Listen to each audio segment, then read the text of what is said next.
Hey guys, this is the Anythingers podcast with your host, Glass Bass and Casey Q, where we discuss, anything. Oh, all right, guys. Hey, welcome back to the podcast. This is your girl, Casey Q. And it's me, Glass back, hanging back in. All right. Well, yes, last week kind of went on a little break. Had some shit had to take care of. But we're There was a lot of shit to take care of. Yeah, lots of shit. And we'll be doing a special episode for you guys this week. We're gonna be reading some pretty cringy fan fictions for you guys. I hope you guys are ready. It's gonna be slightly longer episodes, so sit back, relax, get some popcorn, and put your feet up. Get some buttered popcorn, not regular popcorn. Yeah, lots of butter. Get that movie butter. Get that movie butter shit. Well, I'm gonna be going first, reading the fan fiction. So get your. I'm gonna give it a more general overview. There is fiction. There is a world of fiction of which J.K. Rowling and all your Stephen King and all your famous authors have written masterpieces of legend throughout time and history. However, there is a pretty shitty one. What I'm saying is there's a huge difference between an actual author and a fan who writes stuff. I mean, no, but I'm not saying that all fan fictions are shitty. There's a lot of good. There's a lot of good ones. Real work into their fan fictions. Ones that actually put they research and put a lot of historic and they're really to their character building and I really like they actually build up the characters and they make even though these characters aren't theirs. I like that. That's cool. But then there's some that don't really try their grammar shit, and then it just. Then you have one where they completely take them out of the canon and just put them into their own. But that's the point, though. That's the point of fan fiction is to completely take them out of the element of their world or whatever and make it your own, because you're the fan, you're writing whatever you want. It's your vision of what you want to happen, even though it's never probably going to happen. Yeah, but a lot of people just take in this excuse to make a shipping and make sexy things out of it. Yeah. That is a point. I mean, majority of fan fiction is just taking two characters from whatever, putting them together, or taking whatever and putting that. That's the point. That's the point of fan fiction. If you saw, say, a yaoi that, is a shounen or something, and those two characters they don't connect like you want them to, and in your fan fiction they fuck all the time, then that's your fan fiction. In your fan fiction they fuck all the time. There's great sex and great all this shit, but it's just your imagination. It's never actually gonna happen. Sorry. But yeah, let's get into it. I'm gonna be getting for the record, Glass Pass. I'd like to know which one I should read first. Should I read my 2B one or my Twilight one? And yes, guys, I said Twilight. In my case, I would figure I need to get the cringe fan fiction. If fan fiction is so bad, or rather, just pure cringe. It just makes you go when you. I know, read but it. which one should I read first? Should I read my Twilight one or the 2B one? I want to see 2B's ass, so yeah, give it 2B. Shorter, we'll leave the longer one for last. Okay. All right, so let's delve in. This one is called Passion Fruit 2B X 9S One Shot, and it's by The Rich Elder on fanfiction.net. If you want to read this, it's going to be on fanfiction.net. So it's about, if you don't know what 2B is, please play Nier Automata. Go play the game. It's great. Buy the game, please. This is one of the games that deserve the money. All right. All right, let's get into it. I need to get my giggles out. All right. All right, let's do this. Take a deep breath. You can do it. All right, let's do this. All right. 9S held up the red fruit, gazing at its round figure. Behind his shoulder, Tubi furrowed her brow at the organic plant matter. What is that? I believe it's called a passion fruit, 9S replied. Though Good. it was ripe in his hand. Humans used to eat it. Though androids needed no food, Tubi couldn't deny the curiosity bugging her. Maybe we should try eating it. It can improve combat performance. The movie can't be that bad. Her finger dug into the fruit almost. And The fruit itself was rather hard, like a miniature watermelon. No. What the heck? God. An apple cut than a watermelon. I mean a watermelon. Yeah, can you go back like 30 Anyway. seconds just for a bit? In What all was that? honesty, What there was was that? no what? In all honesty, there was no word to describe it. Around the two, the forest leaves. As always, the weather was warm. The sun had stopped setting long ago, leaving night to the imagination. The forest zone. For once, there was no irritating machine to leap at the other androids while screaming about their king. The rock was hard against Tubi's thighs as she sat. She managed to pull the fruit apart. Countless red orbs spilled out from the fruit. Upon closer look, they appeared to be seeds. Slightly, the two grabbed a seed each. It was soft. Tubi made sure not to squeeze it too tightly, lest it burst. Putting it into her mouth, she felt the smooth surface with her tongue. Her teeth punctured the surface, and tangy juice flowed out. It was sour. Who eats fucking apple seeds? They're disgusting. They do not taste fucking juicy. They're disgusting and the androids. Why? I mean, the androids, the robots. I mean, I know, but like, the apple seeds don't taste like that. I'm just trying to be realistic, man. Oh God. It was sour, yet sort of like an unripened cherry. The center seeds were slightly crunchy, though. Grasping several more seeds, Tubi placed them in her mouth. 9S also grabbed a few more.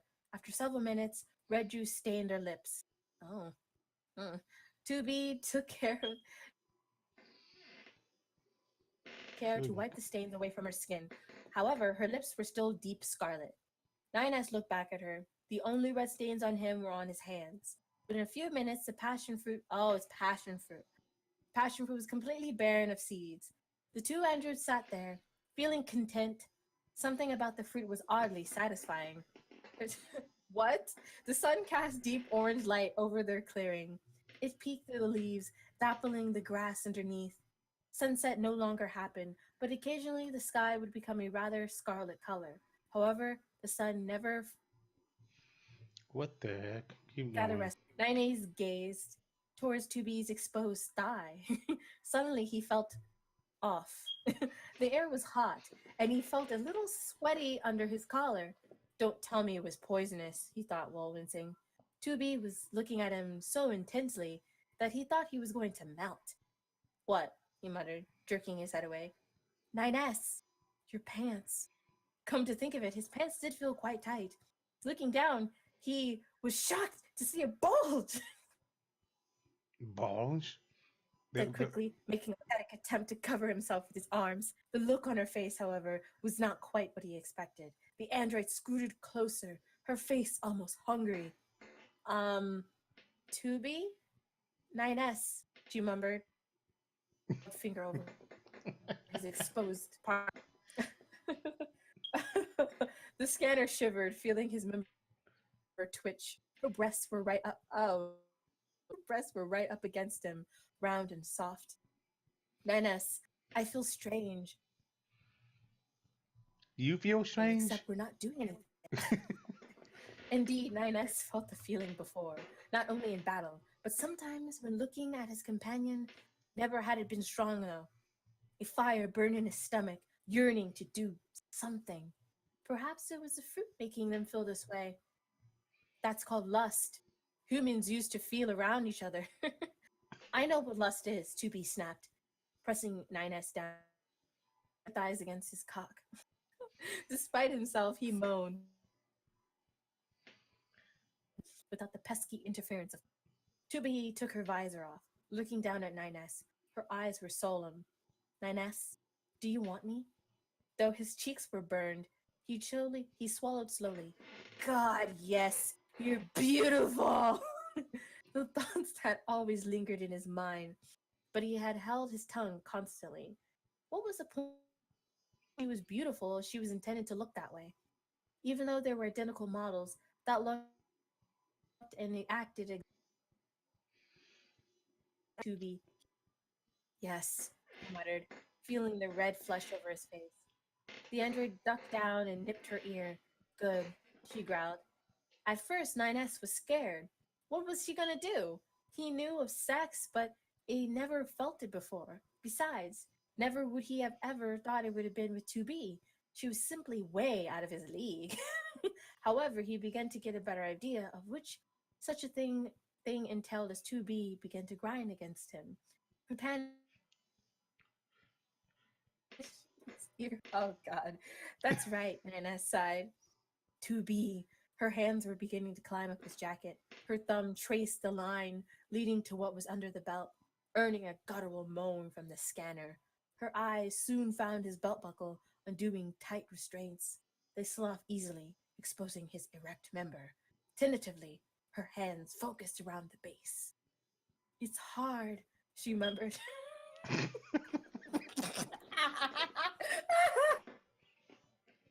Okay. Running her finger over the tip, earned a hiss of pleasure from the male android. Pre-cum staining the tip, turning her finger shiny. Shiny. Bringing her mouth down, she took all of it into her throat. As soon as she took it all, a shockwave of pleasure shot through 9S. Not realizing it, it began to thrust slightly into her throat. Instead of retching, she simply took it deeper. After a few minutes, she withdrew. Saliva stained his member. Two yes, Um. worried of something wrong. Not replying, she scooted further up him. The android's hands met her panties as she tugged them down slowly, allowing herself to low growl. She gradually moved on top of his cock. Her pussy was soft, wet fluid seeping, sorry, I can't read, over his length. For a few moments, she paused. She's keeping me in suspense. The man android realized that with no warning, she's shut the fuck up. Keep going. You picked it. You pick it. Oh god. She suddenly began to push her hips down against him. Every inch she went down on him, 9S moans grew loud. Perfectly around him, just tight enough. Even the slightest movement sent a flood wave of intense Wow. in the back of his mind. He could faintly feel 2B's lips against his. Finally, she reached the base. His hands met around her thighs to push him deeper over him. In the back of his mind, he felt faint surprise of how he was taking the lead. Her hands brushed against his chest as she peeled off his jacket. Warmth exploded in his chest as her lips met his. Mindlessly, his hands explored every inch of her body he could find. His tongue ran over her smooth nipples, tasting the succulent skin. 2B's skin was soft and warm, silken almost. Every touch. Wow. After all, this is what he always wanted. How many times had he felt himself lust for her, or had hidden what he truly wanted to say? But here and now, he was finally with the one he loved. I'm coming! He Um. suddenly stiffened as relief flowed through his body. His muscles spasmed, finally relaxing as he split every last drop into her. What the fuck? Panting. Panting. Strange to feel androids never run out of stamina. Resting was simply for maintenance and to take care of hardware. But for the first time since he was created, 9S felt exhausted.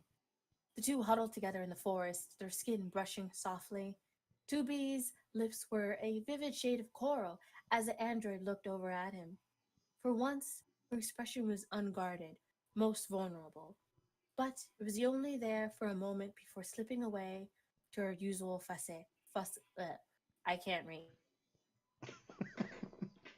She quickly put on her clothes on. She quickly put her clothes back on because I can't fucking read.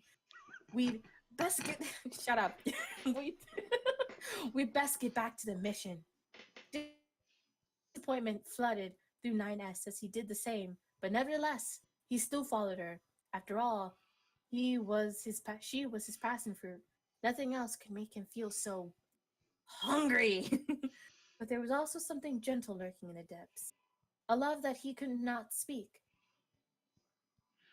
Whoa. It would make it that much harder for her to kill him. After all, the last thing he wanted was to turn the flavor bitter.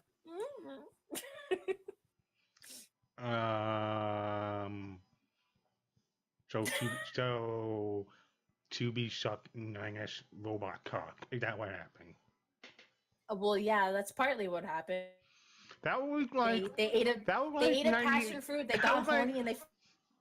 Like 90% of all fan fiction essentially taking two characters and they make them suck and fuck. I was like. I mean, but like they off eating a fucking passion fruit. I mean, it's not surprising because the guy they intentionally designed 2B to be hot as she is. Like, yeah, I don't know, just now what was that? Yeah. All right, it's your turn, Mr. Glass Bass turn, and this time this isn't even going to be a bit like even that much better at all. In fact, it's even worse. So, if she was doing some shitty, sexy fan fiction on Nier Okamaka, I'll make you one on Sonic. Yeah. Oh my god, can you send me this? Because like I really what is it? It's not intended to be written as good as yours is, so I'll send you the link. Yeah. I'll get you that. It's called Sonic High School. Like it's gonna be shit. It's just gonna be like no, especially if I narrate this shit. So. Oh wait, I think I have it. Yeah, well, I pasted a new link for you. Now, in this case, this is just keep in mind. I think the fan base of Nier Automata is pretty okay for the most part, but the Sonic fan base is a special kind of hell in comparison. I mean, we're talking about. Okay, before I read this, just keep in mind. Remember, this game came from basically Sonic the Hedgehog going against Dr. Robotnik and like Synthetic Genesis? Yeah, it used to be that. It used to be simple. It had spawned a monster. And this is like one of the results of the monster that the Sonic fanbase had created. A monster! But I will actually narrate this to the best of my ability. I believe in you. I'm so ready. My body's ready. Baby. Okay, hold on. Alright, so I don't even give a crap what the author is. All I know is like fan fiction and someone wrote the big pile of diarrhea. Dark Doom Firemaster. Alright. Yeah. I am gonna start right now in my best attempt at voice acting and narrating acting ever. Wait, this isn't a one shot. This has like 25 chapters. What the fuck? How did not a one shot? Whatever. This is 25 chapters. This is chapter 1. What the flying fuck? I thought it was just one shit. I think reading just one shit is enough, honestly. If you ask me, just a sample of everything up to get cringe. Honestly. I mean, if you just want to read chapter 1, that's fine. But like, I said one shots. Damn it. Wait. Does it get worse? Oh wait, there's a secret plot. 25 chapters of cringe. Is there a secret plot? There's a secret plot that you part? What the fuck? There's 25 goddamn chapters. Fuck.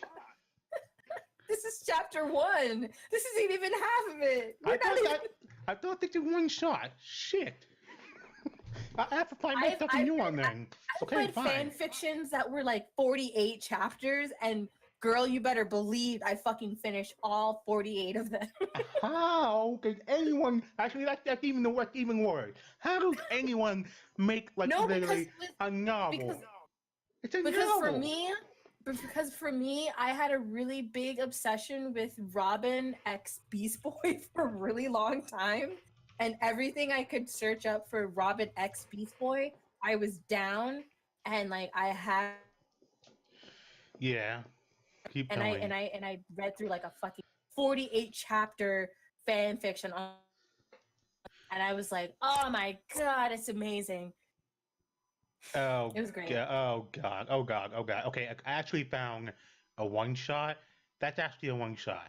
It's not the same as the one or the other, but I'm still gonna think of shit anyway. So, the name of a Sonic one shot is "Slowly Insane" by Sylvia W. 1991. Good fucking job, you asshole. Anyway, so the synopsis of the main fanfiction goes like this: Silas lonely and can't stop thinking and dreaming about Amy. Maybe if he took her somewhere, they'll both be happy. Lately, I've been feeling so empty. It's been like nothing's been going right for me. Yeah, I'm screwed. Okay, I'm telling you something. Alright, so this is the one shot of fuck. Okay, fuck me. Alright. Now I'm gonna start. Yeah, you ready for this shit show? This fucking Alright, let the shit show begin. Shit show? Yeah, okay. Fuck me. Alright. God, 2005? 3, 2, 1. Alright.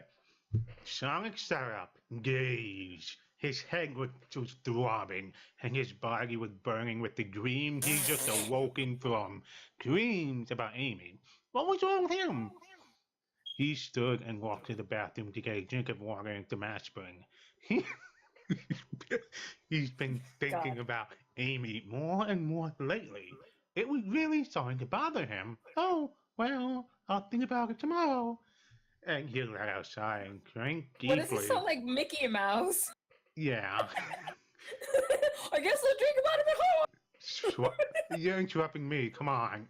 I'm sorry, but you're making him sound like fucking Mickey Mouse and shit. Cause he is Mickey Mouse. He basically is a rodent. No, he's not. He's a fucking hedgehog. He's not a mouse. Mickey Mouse is a mouse. He eats chili hot dog. What do you want me to do? He eats fucking chili. Sonic never sounded like Mickey Mouse in his life. He always had that like, yeah, I'm cool. I'm Sonic the Hedgehog. Check this shit out, you know? Gotta go fast. Or some shit. Like, gotta go fast. Mickey Mouse was always like, go see my new movie. You know, like, what the fuck? Anyway, go ahead. I'm sorry, go ahead. Onward to the second paragraph at this point. Yeah, it was basically him just getting out of the fucking bed or some shit. Anyway, yeah, to the actual fan fiction continued. He walked back into his bedroom and pulled the covers over his head. Hours later, he was still wide awake, tossing and turning, trying to get Amy's image out of his mind. Heck with it, I'll just call her tomorrow. Ask out for the day. It'll make her happy, and I'll get rid of this bug that's been bothering me. I hope. It was the I hope that kept him awake until dawn, which is when he figured that he might as well get out of bed. He lit a fire in the fireplace in his living room, my almost empty living room. Sonic shook his head. No, it's practical for me not to have a lot of furniture, almost no pictures, bare walls, no one else around me. Damn it! Stop thinking this way, Sonic. You seem to drive yourself crazy. He even sounds like Mickey Mouse in his head. Right. But I have to make the... Okay, whatever.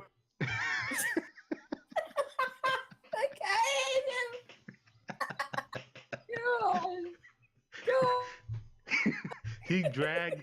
Okay, it's actually happening, okay? He dragged his hand through his fur and looked heavenward. I'm referring to myself in the third person. I am already crazy. Shit.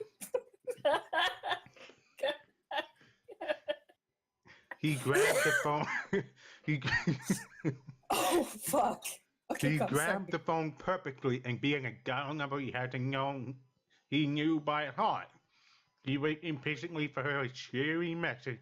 "You've reached Amy Road. Sorry I'm not able to answer the phone, but I guess I'll either be busy or feeling lazy." There was a break for like it was a heck darn it's fine to himself. She continued, "Anyway, I'll be sure to get you to impossible. Keep smiling, I'll call soon." The message left you quick and brief. You didn't have a lot to say. Jesus. Third paragraph. Well, he went for a long to clear his baffled head and listened to his own machine messages when he got back to his house at 10 a.m. Hi, Sonic. You said you want to talk to me, so I'm calling you. I assuming you went for a run. Call me back when you get there. I'll let you change your mind. There was a soft click, and Sonic getting bothered with the rest of the messages. He picked up the phone and dialed Amy's number for the second time that day. So this is the part where after you two voices, and I can't tell at this point, so I may fuck it up. Alright. Alright, so this is the voice part. Hello? Hey Amy, it's Sonic. Her voice button continually, "Oh hi, what's going on? Your message is short, but you talk so fast. I have to listen to these 5 times to understand you. Do you have any plans today?" "Well, I was gonna do some shopping, but it's not important. Why?" Her heart was pounding fast, hard against her chest. "Want to spend the day with me? Starting now?" She nearly dropped the phone in time. "Hi, well, okay, but could you wait? What time is it? 10? Could you wait till 11 o'clock? I'm not really ready to go anywhere." Sure. Why can't we just leave now? It's what she's been wanting, right? Just So- wait, I have to powder my Yeah. Why was she making me wait? It's just an hour, that's it. 1 hour. She said something, but he had missed it. What do you say, Amy?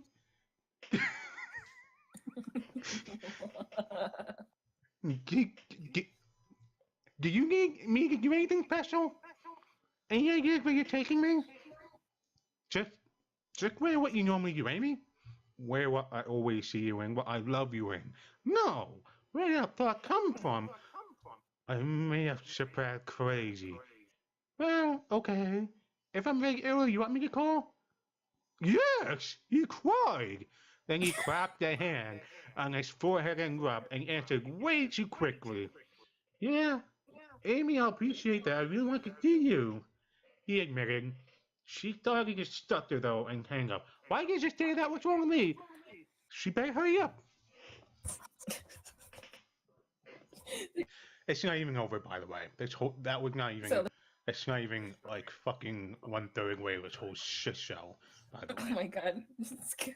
what the? I'm ready. Okay, or like 1/3 way through this shit show. Okay. Sonic stalked through his house, sometimes running, sometimes walking, sometimes just staring into empty rooms. Why do I need all these rooms? I got no one to help me fill them. No one who loved me.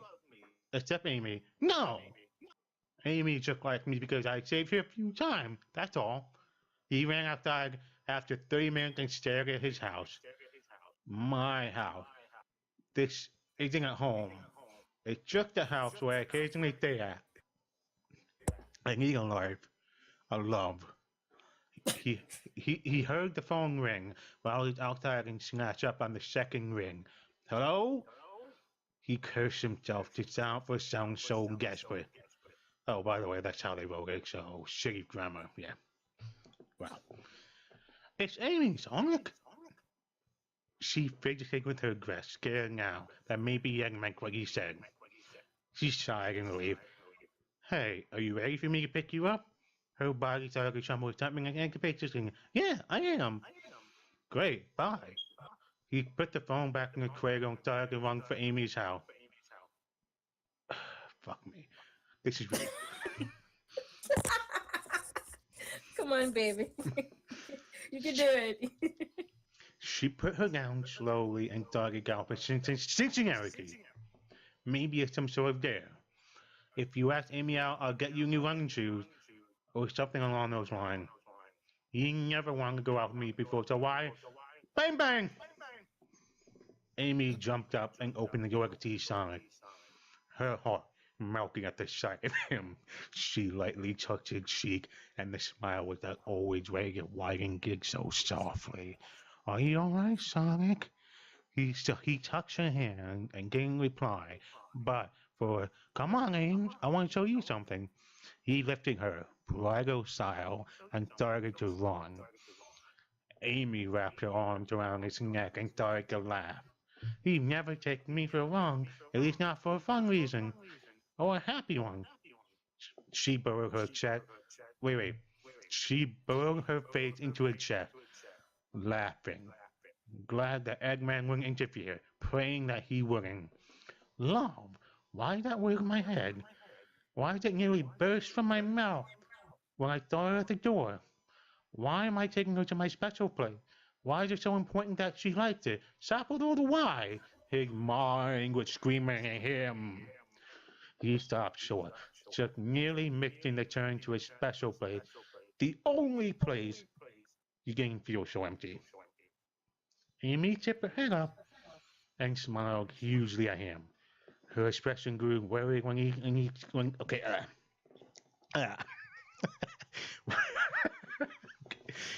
continued to stare at her.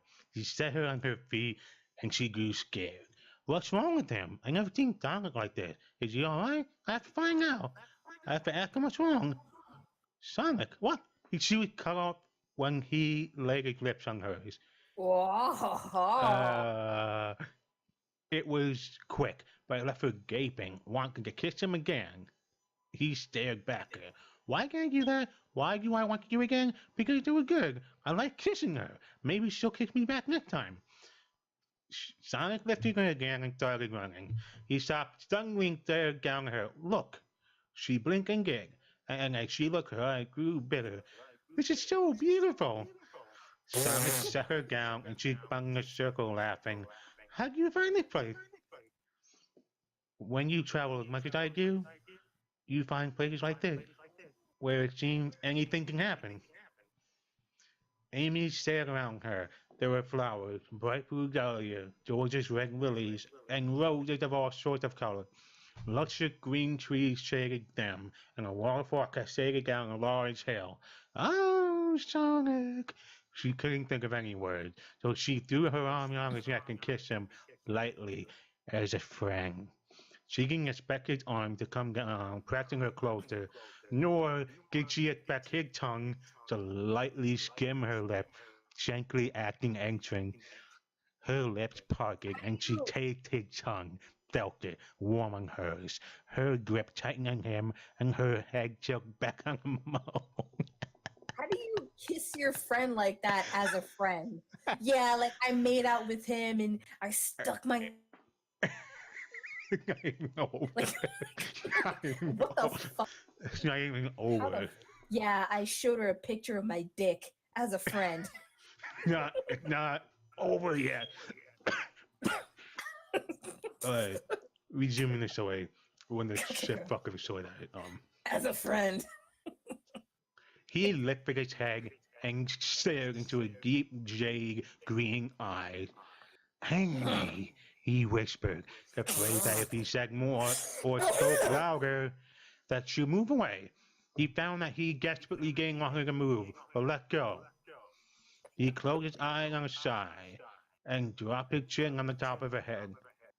Amy, I'm confused. Why? She was equally quiet, not wanting to ruin the moment that beautiful kiss had created between them. I love you. I never really expected to, you know? Never thought I loved anyone, not really. He sighed and pulled her closer because she was crying. He could feel her tears running down his chest. Lately, I've been feeling so empty. It's been like nothing's been going right for me. Last night I got maybe an hour's sleep because I couldn't stop thinking about you. Sonic smoothed down her quill and tipped her face up to meet her eyes. This morning, after I called you, I took a run trying to get you out of my head. But it didn't work. I love you so much, Amy. It just took me a few years to realize it. I'm sorry. You look so sad and lost when I opened my door. I guess I know why now. She gripped his waist and looked earnestly into his emerald green eyes. Sonic, you don't have to be sorry. I love you too, so very much. Tears of joy Ew. streamed down her face. I should have told you. I should have told you sooner, Amy, but I didn't know. I didn't. Sonic held her tightly and felt his own tears begin to fall. Maybe it's a place. No, it can't be. I won't let it be. I love Amy Rose, and I love her, and maybe now I won't be alone. I'll always have Amy with me. Always. Ew. And that's the end.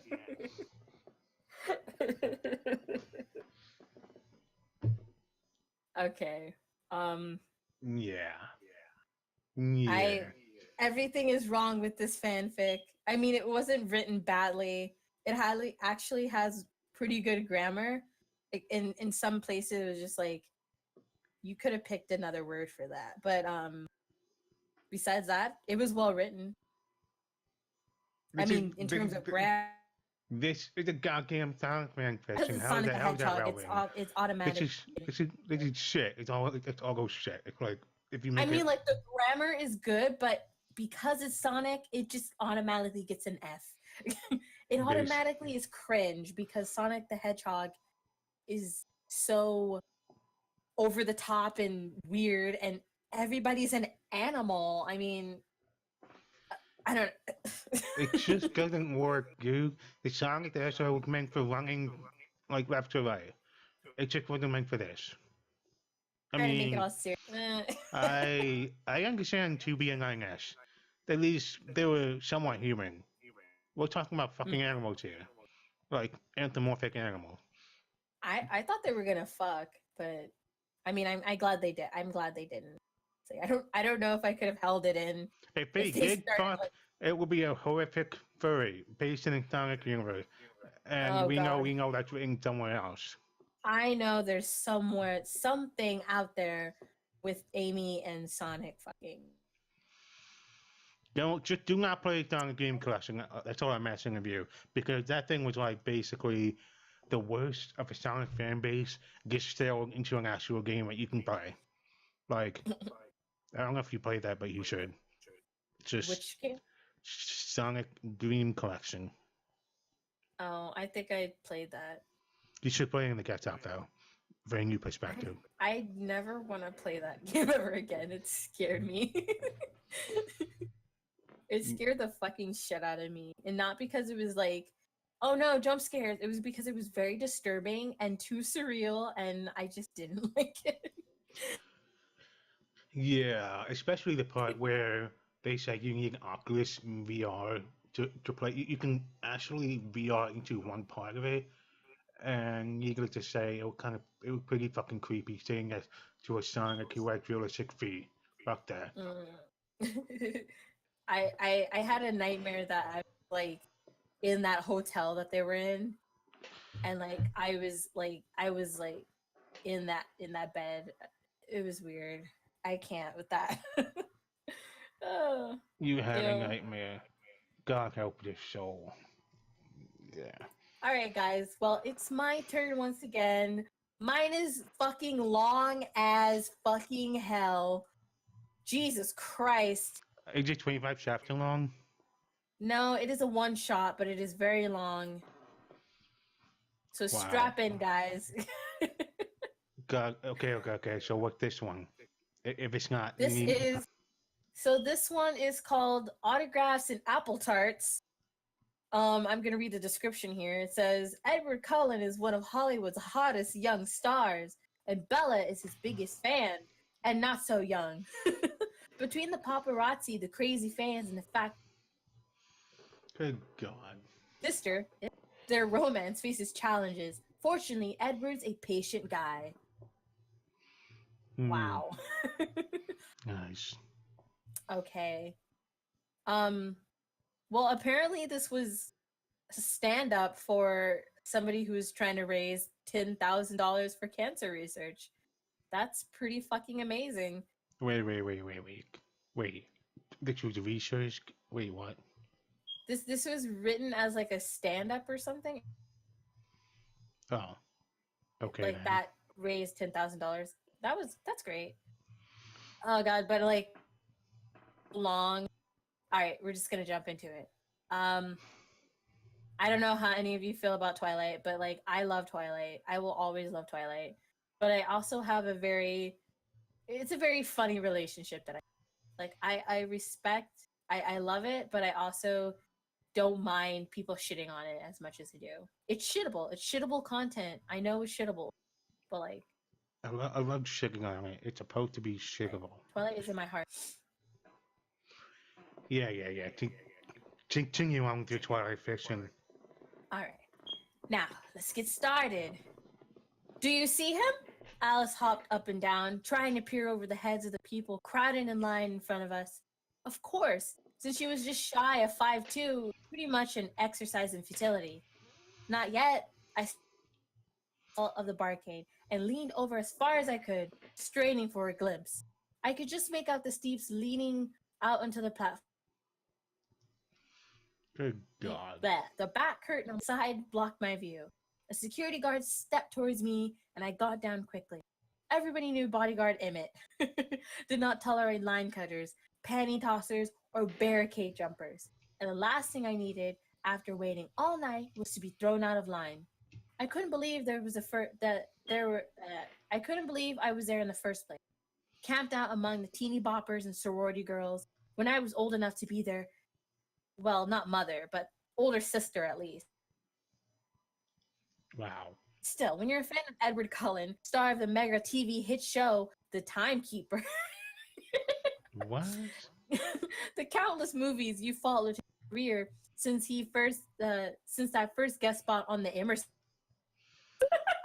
What? when he was oh so young but oh so dreamy, and you find out he's going to be signing copies of his new memoir, Cullen, Uncensored Downtown, and you can't be left out of the cold. Good God. What? okay.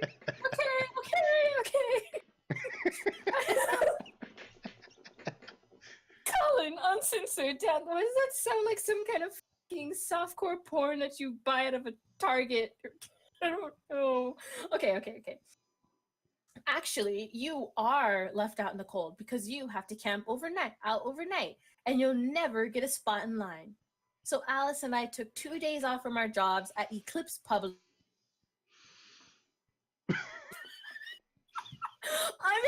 Oh my God, stop. I'm an editor, Alice a graphic designer, on the premise of attending our high school reunion. Instead, we spend the night snuggled up in sleeping bags on lawn chairs, sipping hot chocolate with a splash of vodka, a splash that progressively got larger as the night wore on. These squealing teenagers were say. By the time the sun peeked up through the buildings, we were both in need of some serious caffeine, not to mention a shower. We took turns saving our to the Wow. just for such purpose. There were times when being a little older and having a decent job paid off. Like when you had clean, shiny hair, while the 16-year-old sat next to you sported smeared mascara and greasy braids. Oh God, what the fuck? I would get a hotel too. Fuck that. We're moving, Alice squealed as we slowly shuffled towards the platform. My heart pounded with every step. Edward Cullen. After him, daydreaming over him. I was finally going to meet Edward. Freaking Cullen. I was going to be. I see him. Alice jumped up and down, waving and pointing. I stretched up, tilted my head his way, and that to peer between the people. Then finally, we rounded a corner, and I caught a glimpse of messy, reddish-brown hair, a glint of sparkling white teeth, a curve of long. Wow. I held my copy of Cullen, uncensored, in a white knuckled grip as we neared the platform and slowly ascended the steps. Picture or an autograph, not both. A man in an ill-fitting blue suit seated in a board tone, Keep the line moving, please. It was ridiculous. Who would choose between a picture and an autograph? As I had been planning to do with this outrage, of course. We were nothing. We were nothing. If Wow. you ready? She shouted back over her shoulder, phone in one hand, book in the other. The plan was that she would lean in while Edward signed her book, and I do something to draw his attention so I could snag a picture. And she'd do the same for me. Old grumpy bad suit and bodyguard image would be none the wiser. It was a brilliant in its simplicity. But then I saw him, full profile in his chiseled glory. The morning sun cast a glow behind him, and I blinked, blinded for a moment by his stunning beauty. What All now? those years watching him on TV and the movies, and nothing prepared me for the sight of Edward Cullen in the flesh. Oh, my dick. What the fuck? God, this is like, Did you just say done, flesh? man. What the fuck? Anyway, continuing. It was brilliant. Okay, but then I saw. Okay, wait. Oh yeah, I read that part. Holy crap, Alice murmured. I I opened my mouth to agree, but no words would come. Instead, I let myself be shoved along, coming closer to the man of my dreams. Every stumbling step. Then there we were, right in front of him. He looked up at Alice with a dazzling grin and accepted her book. "What's your name?" he asked. Sharpie poised over the title page. His fingers, those long fingers, curled around it gently. Somebody has a finger fetish. Jesus. Alice. Here. "I'm your biggest fan, Edward. I've seen all your movies." "Oh, thank you so much," he said with a smile, turning his attention to the book as he scrawled his name. Alice leaned down, just as we planned, and I froze. "Bella!" She missed. Oh, eyes wide. Oh. I fumbled with my phone and dropped my book on the table. Hi, Edward," I said, waving. He looked up. Alice grinned and threw a thumbs up, and I snapped a picture with my phone. "Hey!" Grumpy Batsuit shouted into the platform. Edward laughed and waved him off. "It's okay, Pete. Hardly a capital offense." Then he turned to me. He turned to me. "And you are," he asked, reaching out for my book. "Huh?" I replied intelligently, caught in his mesmerizing green gaze. "Ugh." "I thought it was Bella." He winked at Alice, who kind of melted to the table. I could hardly blame him. The dimple combined with the wink, deadly. I started, finally getting a grip on myself somewhat. "Oh, yes. It's my name. You can write that in the book." What was I saying? "Stop saying it if you want," I added. "You don't have to. You can just write your name," or I stopped finally. "Bella," he quietly as he scribbled in my book. And I appreciated the fact that he didn't call security over to deal with my crazy person blabbering. I decided to go with both. "Both? Both of our names," he said with a grin. Seemed like a good option. "Oh." And okay, he smiled and looked at the next person in line, and I realized I was out of time. No, I had to get my picture. I was supposed to say something intelligent about his work or his music, something to make me stand out among all these crazy fangirls, something to make me realize that we were meant to be. Oh God, no, don't. Oh, I was actually kind of getting into it, and now she said that, I'm just like, I'm done. Oh God. You're Not even done? half done. No, I'm not even done. This isn't even half done, bro. Long as fuck. All right, continue. Good God. So of course, I opted for blurting out. "You were amazing as that syphilis guy." "What?" He blinked. "Excuse me?" I was pretty sure he was rethinking the whole not calling security thing. But in For a Penny, on that episode of House 2 years ago, I fidgeted trying not to body. He was on House. Notice bodyguard Emmett was eyeing me cautiously from his post on the other side of on the other end of the platform. "I mean, when you thought you were going to die, it was so real.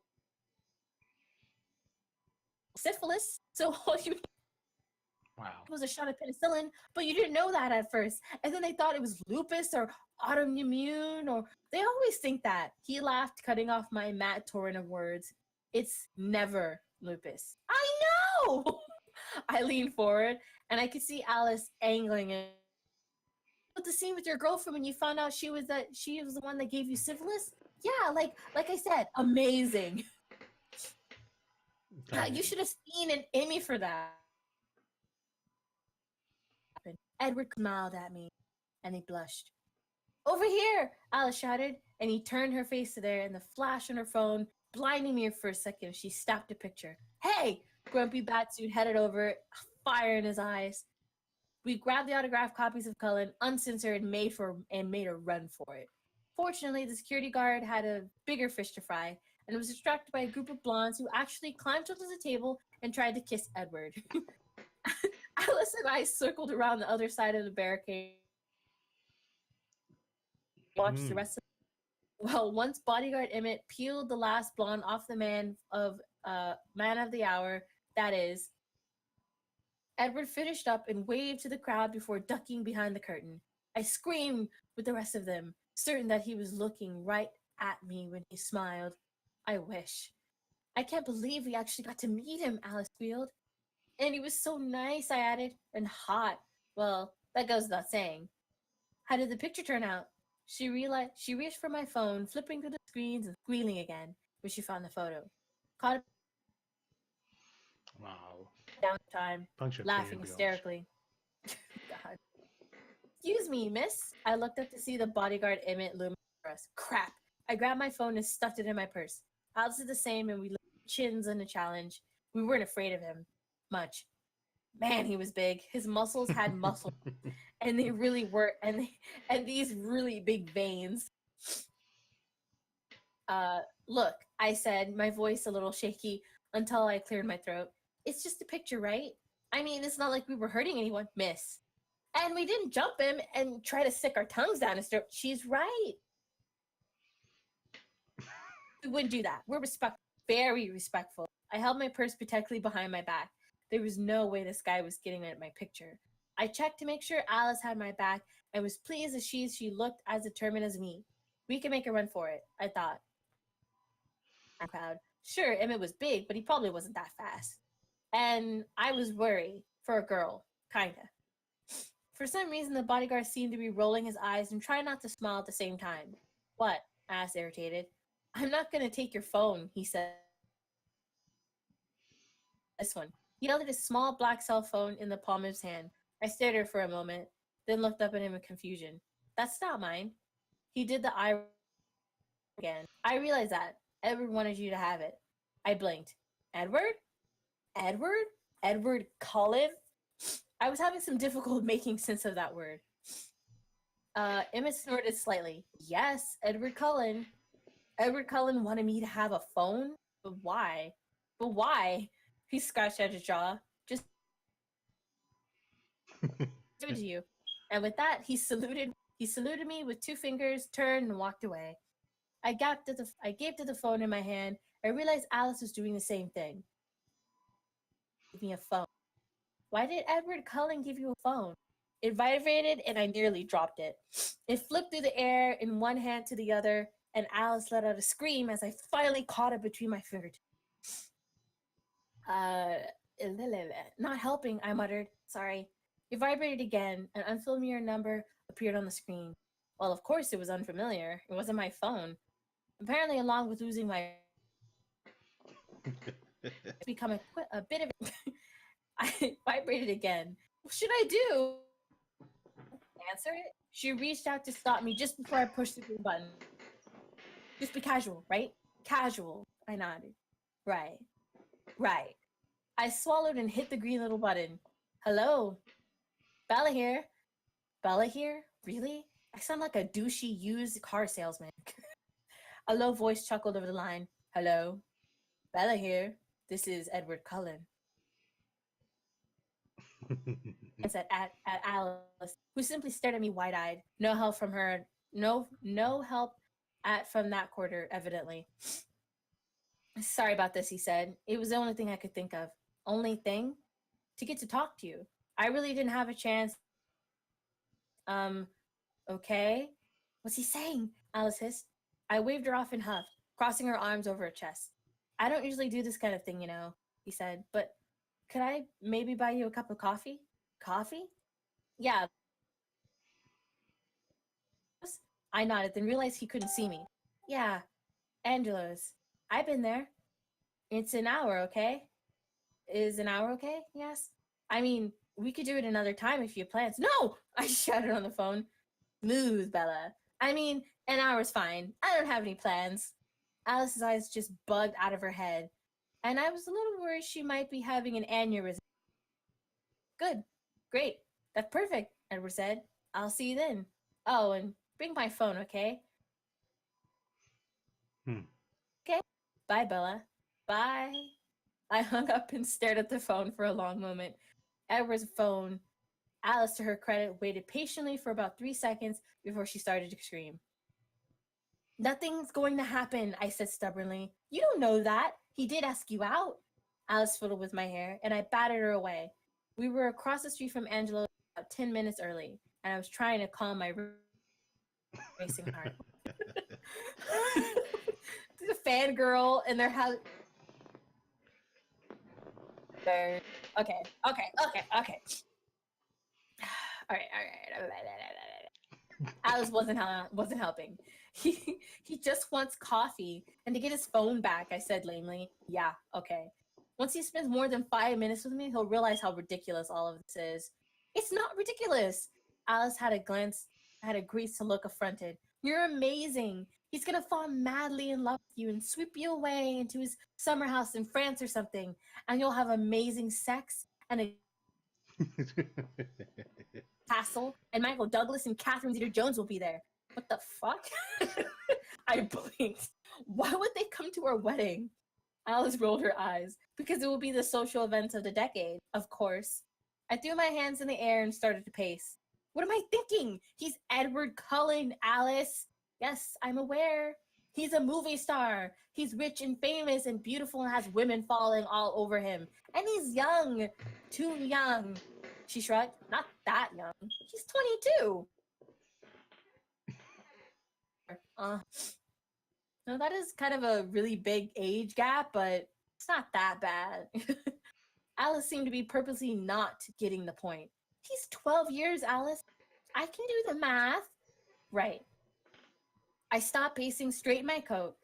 I'm making too big of it. I'm making too big of a deal of this. I'm just gonna have coffee with Edward freaking Cullen, give him back his phone. We'll chat, I'll be witty, and he'll be gorgeous, and I'll tell him that I'm 34, and we'll go our separate ways. On the tabloids. I gasped in outrage. I would never. Relax, sheesh. I was kidding. Alice brushed a piece of lint off my shoulder. Just enjoy the moment, okay?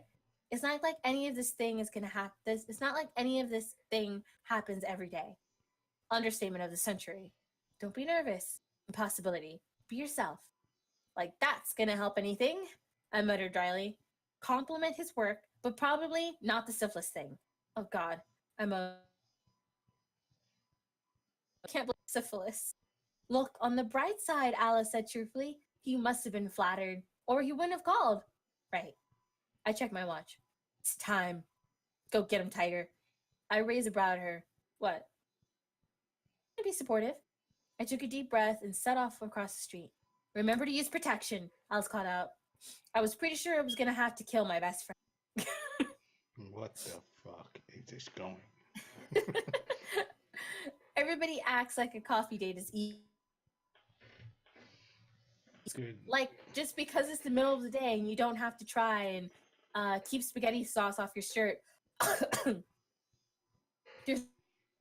Believe me, there's pressure. First of all, I got there before him, which meant I had to decide where to sit.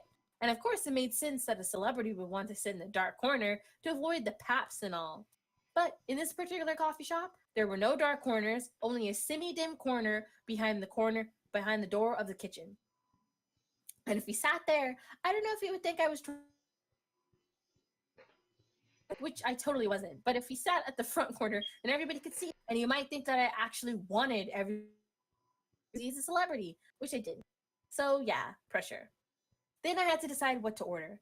I mean, since he invited me, I assumed he'd want to pay for it. So I didn't want to order my usual, a quad venti white chocolate mocha, and make it manage. Maybe a grande was too big. A tall black coffee would be inoffensive and innocuous. But I really hated black coffee. What did I think this is? Why did I think this is a good idea?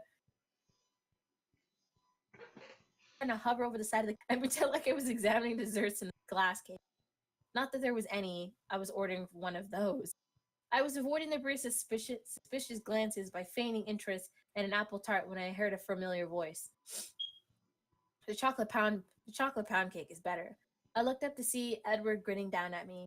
I almost didn't recognize him at first. His trademark hair was tucked in a loose beanie, and he wore a pair of dark glasses and a black hoodie. God, he sounds creepy. Oh, hi. I fiddled with my hair because I'm actually not hungry. Edward tipped his head. Sure, it's really good. He made his way to the register and nodded at the barista before turning back to me. Do you know what you want? What I want? What do I want? Just a tall coffee, black. Thanks, I stammered. Yeah, I stammered and fidgeted. I was a fidgeting fiddle stammer.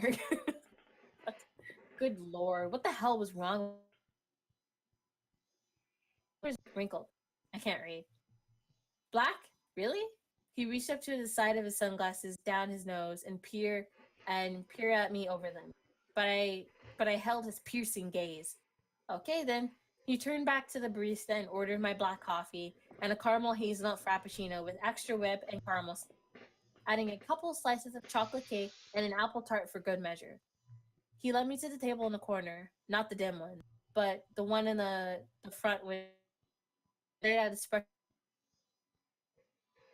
you always look like that? I asked as he dove into the first piece of cake and swallowed it down with a gulp of his coffee. Only when I'm hungry, which is pretty much all the time, he grinned, swept up a swip of whipped cream with his finger, and licked it off. I tried not to stare as I took a sip of my own coffee and winced at the bitter taste. I don't know how you can drink that, he said with a laugh. I can only stand coffee when it doesn't taste like coffee. Oh, come on. It'll put hair on your chest. He snorted. So you just waxed it. Really? And subtly added, then one more. Edward, to his credit, pretended not to notice. They make you do stuff like that? I asked. He nodded, shoving the tart towards me. Sometimes. All part of the... You like your job? I took another sip of his coffee, then a bite of the tart to cover the taste. Yeah, sure. I get paid to... Many people can say that. He sat back and I noticed that he had a smear of whipped cream over his upper lip. What about you? What do you do? I was so just cream. It just hung there, right over the bow of his perfect lips. You have some... I waved vaguely towards his face, and he poked his tongue out and licked away the cream. Holy crap. Did I get it? He asked. Oh, yes, indeed. Uh-huh. I mumbled. Then, editor. Excuse me? I'm an editor at a publishing house. Oh, that must be really interesting. The conversation flowed from there. Sure, I still fiddle stammered on occasion, but Edward was really nice and interesting and funny, actually. He really put me at ease, and before long, I found myself feeling almost comfortable. You don't really drink black coffee, do you? He asked finally. Sure I do, I said. But when he glanced pointedly at my still almost cup, I sighed. No, not really. He grinned. Let me guess. He studied me carefully, sunglasses long discarded on the table as he tapped a finger against his... I found myself laughing. Quad, actually. Edward's mouth dropped open. Hardcore stuff. Oh. I started to reply, but was interrupted by a loud squeal. Or rather, 3 squeals. A group of teenage girls stood by our table, vibrating with excitement and bouncing on their toes. Hi, Edward, one of them said, twirling her hair. Oh my god, you're so gorgeous. More squeals. We're like your biggest fans. Can we... It's fine. Edward forced a smile and a hair twirler handed me her phone and he stood up. Just click the button, she ordered, throwing an arm around Edward's waist and snuggling in. Edward grimaced. You don't have to. It's fine. I got up to the seat as the girl surrounded him, smiling and young and beautiful, and my mood plummeted. For a minute, I forgot that Edward was Edward Cullen. For a minute, I let myself imagine that we could just be friends. More, even. Maybe. Oh, God, shut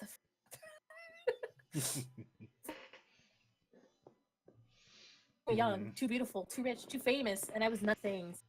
I snapped the picture and handed the phone back to the girl.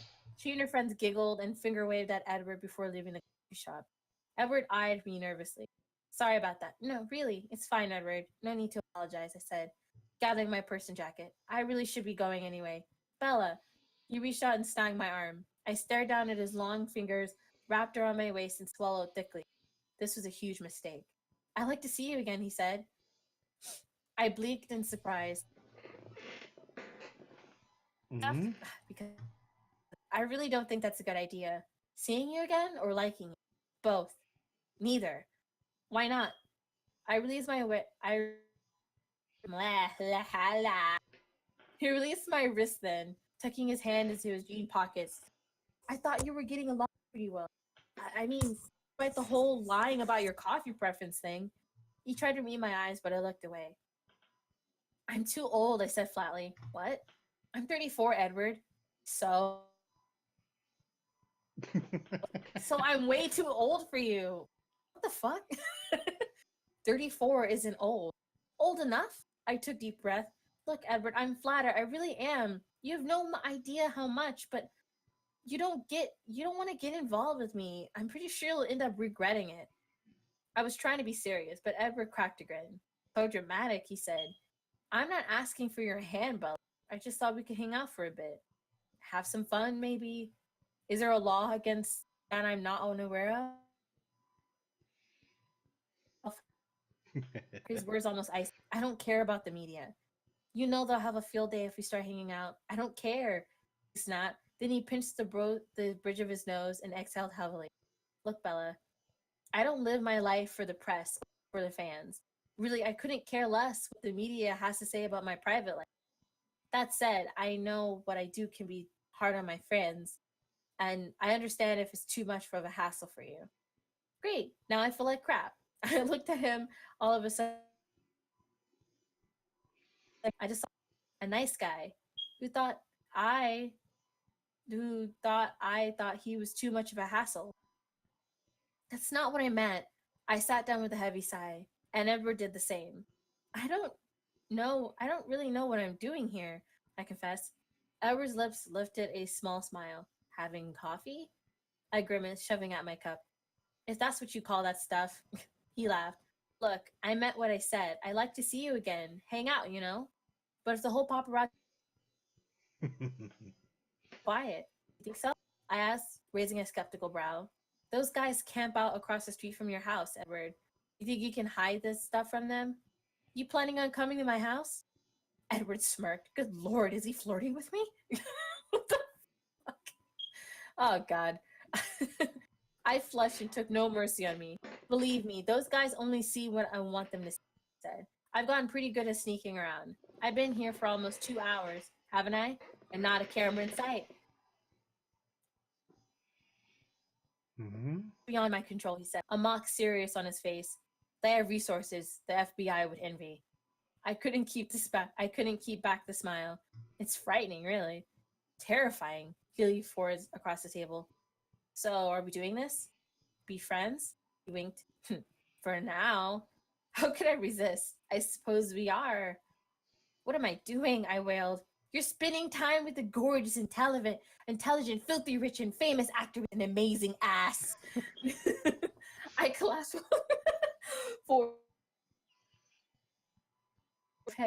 my forehead hitting a little hard. Ouch! I don't know why you're fighting this so much, Alex said, pouring a glass of wine and shoving it towards me unceremoniously. You like him. He obviously likes you. Why not go for it? We have a 12-year age difference discussion, right? Alice shrugged. You're so you're a cougar. I glared up at her sideways. I'm not a cougar. Cougars are in their 40s. Well, Puma then. Whatever. She waved a hand. I don't get what the big deal is. Look at Ashton. And everybody made fun of her. Alice peered at me over a wine glass. Is that what you're afraid of? That Jay Leno's gonna make jokes about you? No, I said quickly. Yes, I don't know. Maybe. I sat up and took a swallow of wine.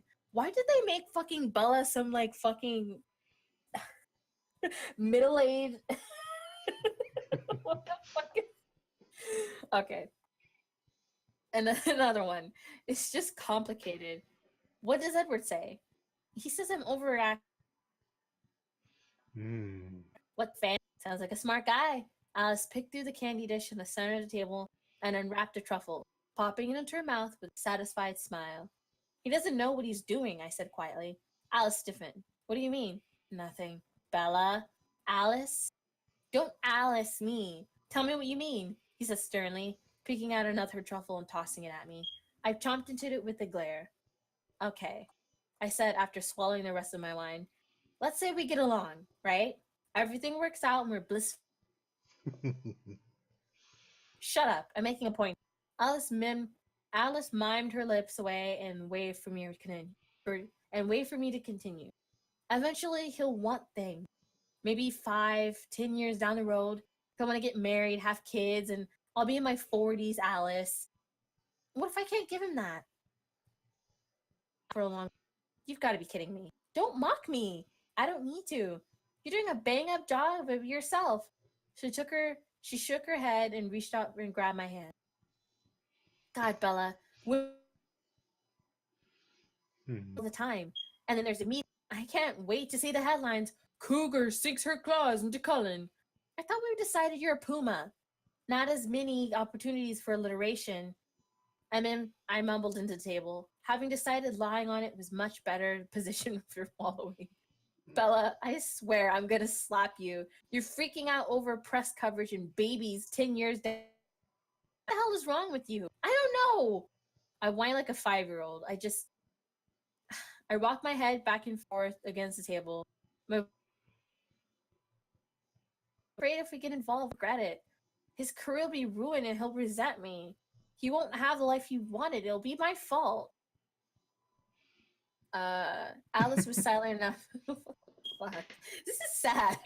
Alice was silent enough that it finally peeked up through my hair to find her sitting and laugh. She swallowed the rest of it and pinned me down with a penetrating stare. What? Still, she just looked at me, unblinking. It was kind of ridiculous. Alice raised a brow. And that I should let him make his own decisions. You think I don't have the right to hold him back in some misguided attempt to protect him? Alice poured herself some wine. You think it doesn't have anything to do with that anyway? That I'm just really afraid of this failing for him because I'll get older and he'll still be gorgeous and he'll get tired of me because I'll be all decrepit and gray-haired and wrinkled and won't be able to keep up with him anymore? Alice ate it. Giant coward, I sat up and reached for the chocolate, popping them to my mouth in alarming steam. I'm a big chicken. I mumbled through the candy. I glared at Alice. Okay, I snapped. I get it. I'll stop being dumb. Alice shrugged and sipped her wine stoically. But I still don't want to get up in this tabloids, I grumbled. Bella Bag's boy toy. Why not Hunk Hook's hot honey? Alice suggested. I snorted and poured some more wine, and we sat in silence for a while. Thanks. Don't mention. If Edward were an ordinary guy, I don't mean he was normal, but if he was the kind of guy that didn't have paparazzi popping up from behind the bushes and bloggers spectating about what, or I would have fallen him for like a ton of bricks, fast and hard. But he wasn't ordinary, and I was more than a little protective of my heart, not to mention my privacy. So by mutual agreement, we took things slow, really slow. Edward was all Edward. Smart, funny, gorgeous, and irresistible. Edward, however, seemed to have no problem with it. We hung out. We went to get coffee to dinner, movie night or Sunday afternoon barbecues with his friends, walks around the city in the park, and true to Edward's word, the media was none the wiser. Once in a while, a grainy phonograph would pop on a line of the two of us together. But when we asked about it, Edward either laughed it off and said we were just good friends, or demurred and ugh, God damn it, my mouth, my throat. Ugh. Okay, almost done. Almost done. Like we were friends, which was what I wanted, of course. Somehow it felt me feeling a little befret, befret. Is that a word? Bereft. Bereft. Yeah. Bereft. I like that word. Bereft. I Be could say that left. like bereft. Bereft. or maybe the word was Frustrating. Hmm? whatever ever did, no matter how innocent, seemed to drive me crazy. He'd take my arm to keep me from stepping on some spilled coffee, and my breath would hitch when his fingers touched my skin. He used to shove a strand of hair away from my eyes and cheeks would heat. He'd smile or laugh or wink, and my mouth would go dry. Or I'd have to turn away and give him to some temptation to throw my arms around him and kiss him with senseless in the middle of the street. Ugh. A mess of teenage trapped in a nearly middle-aged woman's body, and I really had no idea what to do about it. Then Edward invited me to the set of Timekeeper for a night shoot at an abandoned warehouse in an industrial district. And during the dinner break, he backed me up against the door of his trailer and kissed me breathless. I'm sorry, he muted when he finally pulled back, his mouth closed, so close to mine. I hope this is okay. I just nodded, wrapped my fingers in his hair, and pulled him in to finish what he started. Friends could kiss. Friends with benefits, sex, so it couldn't be that weird for friends to just kiss, right? Right? I hope that was true because after that, Edward and I did a lot of kissing. I should go. Edward gasped between the kisses, and we stood in the shadowed alcove of my front door a week later, arms and legs tangled, or as tangled as they could be without being horizontal. Now there was an idea. Or I couldn't stop. This is really long. It tasted like wine combined with chocolate and custardy thing that we shared for dessert. What was that called? An eclair? Then he sucked lightly on my lower lip and my knees buckled. Why am I thinking about dessert? Or, he asked, moving down to nuzzle at my neck, his fingers sipping under the hem of my sweater and stroking at my skin.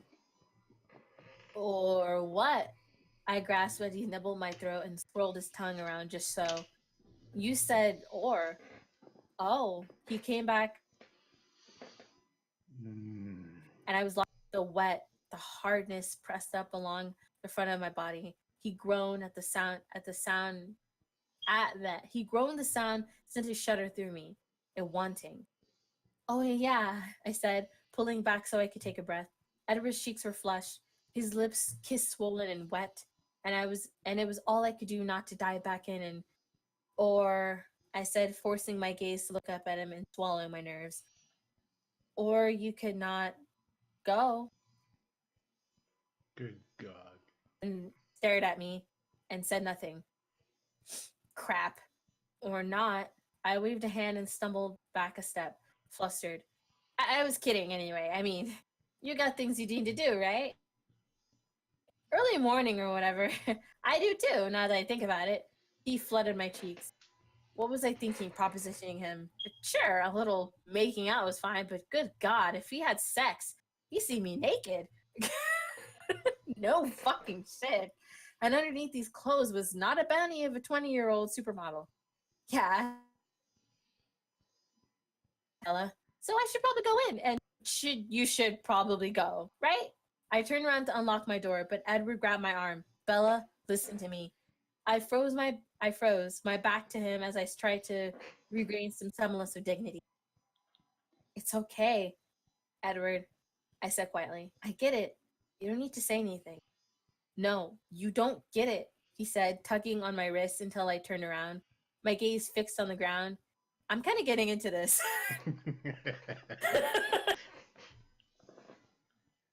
Continue.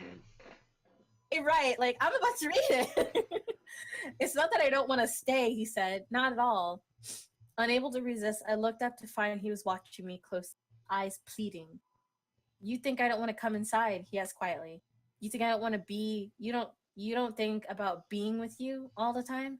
God, Bella, it's all I think about. He reached up to trace his fingers over my cheek. Touching you? Oh. Making love to you? God, it drives me crazy thinking about it. Lying in bed at night, and he pulled his hand away, clenching into a fist. I blinked. I don't understand. Bitch! Like, if he's a and like he's famous and has all this money and like he's into you, like legitly, like not just because like he wants to experiment and like you're into him, not just because he has money or anything, why the fuck not? Just fuck him. I mean, like, you guys like each other. Go. Why? I'm with Alice. Man, fuck this. Continue. I'm so over this. Okay. My throat. Okay. Where was I? Okay. I don't understand. He let me go and turned away, taking a few steps, turning back to face me. One hand tugging at his hair. Here's the thing. If I'm gonna be with you, I want to be with you. Okay? I still wasn't getting it. Apparently he could tell. He squeezed his eyes tight for a second in frustration before taking a deep breath and opening them slowly. I want to walk down the street holding your hand, he said finally. I want to take you to premieres and on press tours and vacations and kiss you whenever I feel like it. That was so not what I had been expecting. For X. So it made sense that it took a moment for me to process. He watched me, throat working and fingers switching at his side like he wanted to reach out. Let me get this straight, I said slowly. Are you saying you won't sleep with me unless... Did guys actually do that? He paled. It's not an ultimatum. Apparently they did. Kind of sounds like one. No! Edward reached for his hair again, and for a moment I worried his nervous habit might result in male pattern balding. It would be a shame to lose. He should take or bridge of nose pinching. I shook up the ridiculous train of thought as Edward got himself together. I'm not saying I won't sleep with you unless we announce it. Good, I said, but he held up a placating hand. I need you to understand how I feel, Bella. I know it sounds ridiculous or old-fashioned or whatever, but this is important to me. He glanced at me and rubbed the back of his neck. I'm not talking about a press release or couch jumping or on Oprah or anything like that, he explained. You and me, we're what the press does or doesn't. I've told you that before. I just don't want to hide you, Bella. Hide us. He stepped closer and reached up to twist his finger idly in the tips of my hair. If we're going to be together, I want us to be together. All in. To hell with the rest of the world. His dark gaze lifted in mine expectantly. I opened my mouth to respond, and nothing came out. I know you're not ready for that, Edward said, quietly before leaning to kiss me once more. Soft and sweet and not nearly enough. And if you push it, I'm not gonna lie, I'll probably give in. His lips twitched in a half grin, and I barked out a laugh, surprised. You make me sound like a villain out to steal your virtue. That's a line from the book. That's a line from the book. I know that line.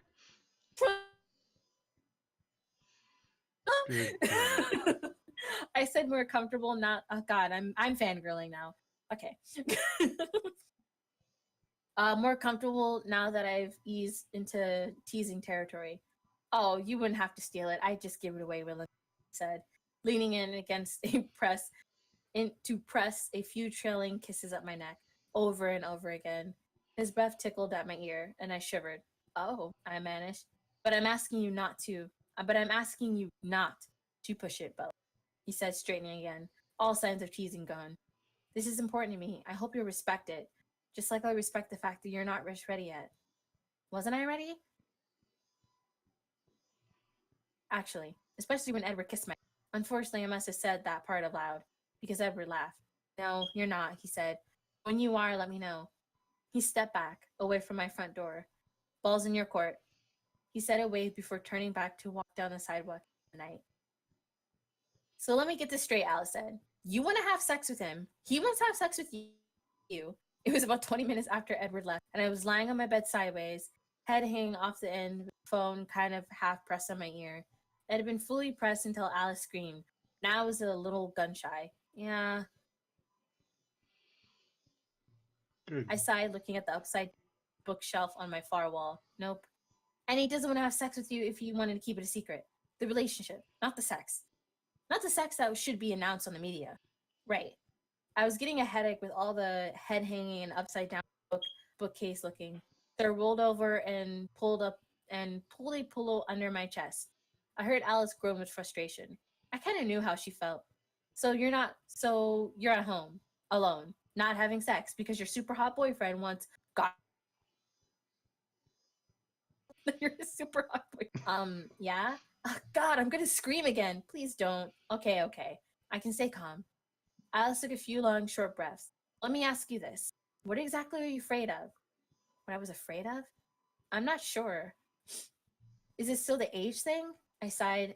Yeah, there's that. And the movie star thing? Yeah. And the screaming fans writing you a hate mail thing? I bit my lip. I hadn't even thought of that. Do you think that's gonna happen? Probably. I heard a clink and figured Alice was pouring a glass. Hmm. Well, it looks like you need to ask yourself one question, Bella, she said finally. What's that? Are any of those things worse than not having sex with Edward? Freaking Colin. She had a point. You have a point. I know I do. I got up and walked to the kitchen, snagging an open bottle of red off the counter. So what are you going to do? Alice asked. I poured myself a glass and took a sip before answering. I suppose I'm going to put on my big girl panties and quit being such a wimp. God. It was easier said than done. When Edward said the ball was in my court, he really meant it. He kept on, and we had maintaining a safe distance in public and pretty much avoiding any alone time, because he worried I would push him too hard. I thought about it. I wouldn't actually do it. I'm not that much of a creep, but I couldn't help thinking about it. Often when I was lying in bed at night, alone, all the while trying to build up courage to what I needed, I wanted to do. The following Saturday afternoon, Edward and I went to some friends in an open air concert in the park. Alice came along, as did bodyguard and did not lessen the intimidation factor one iota. Edward's cousin Jasper, who had just moved to town, came along too. Seemed to be having a great time. In fact, he and Alice hit it off right away. Oh God. He found a place next to each other on one of the blankets he had spread out on the grass. The rest of us pretty much ceased to exist to them, which was all the same time sweet and a little bit irritating. Why was it so easy for her? The sun was bright in the clear sky overhead as the band started to play. A bluesy rock number drifted over the lazy afternoon breeze. Edward was sprawled out to next to me, legs crossed the ankles, eyes closed and faced the sun. Every now and then I could hear someone squeal or say Edward's name, and I knew camera phone shots of our little group probably already on the internet. Edward didn't seem to mind, although. He sat up a little and he took a sip of the bottled water leaning against his leg, a slight smile on his face as he caught my eye. Having fun? He asked. I nodded, nerves twisting in my stomach. I knew what I wanted to do. I just wasn't sure if I could actually do it. All eyes on me, on slowly to touch his cheek. Fucking do it. His smile fell. Green eyes took on an anxious glint. Bella? I slid my fingers along his cheekbone into his hair, stroking the soft hands briefly before tracing down his face again, brushing a thumb across his bottom lip. He gasped, warm breath gusting over my thumb as I took a shaky breath. Are you sure? He whispered. Again, I nodded as I leaned in. Closer and closer, Edward didn't make me meet me halfway, but I didn't expect him to. This was my choice, my move. And he said, come on, he urged. Don't be scared. His eyes were warm, comforting. Taking the plunge with me, Bella. Let's fall in love. I smiled back, leaning ever closer until my lips brushed his. Too late, I whispered. He laughed, sound making me tingle all over. Yeah, he said. Me too. Then I kissed him. And maybe Edward gave in the last moment and leaned in just to meet me. It didn't matter though, because our lips finally touched. He pulled me close, wrapping his arms around me, breathing into the kiss, smiling. Around me, I could feel a million camera phones snapping pictures. I found it I couldn't have cared less. Edward finally pulled back, fingers tangled in my hair as he nuzzled at my face, at my neck before another series of soft kisses on my lips. For the bloggers, he said, with a teasing grin. Wouldn't want them to miss anything. I laughed and he pulled me into his lap, settling me between his legs so he could lean back on on his chest. I caught Alice's eye and she winked at me before turning back to Jasper. Edward toyed with the ends of my hair, then swept it out of the way so he could kiss my cheek. What made you decide to do it? He asked for a while. I shrugged. I decided I cared more about you than any of them. I waved a hand towards the crowd. He nodded. You sure? Hmm? Then 8 feet later, well, okay, maybe a little. Edward snorted, burying his nose in my neck. I do love you, you know. Just wanted to make that clear. And a tingling shiver ran through my body as I lifted a hand to run through his hair. I love you too, just to be clear. We settled in the listen to the concert, but I glanced over at my shoulder. You're gonna have sex though, right? Edward's laugh rang through the air, and it only got louder as he sprang to his feet and grabbed my hand and dragged me out of the park. What the ever living fuck was that?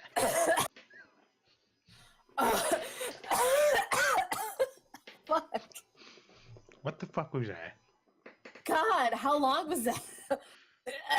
I don't know, but it was so long that it was basically like whenever I was short podcast. Yeah, that's how long this was. And we're not even done. And I have a good idea.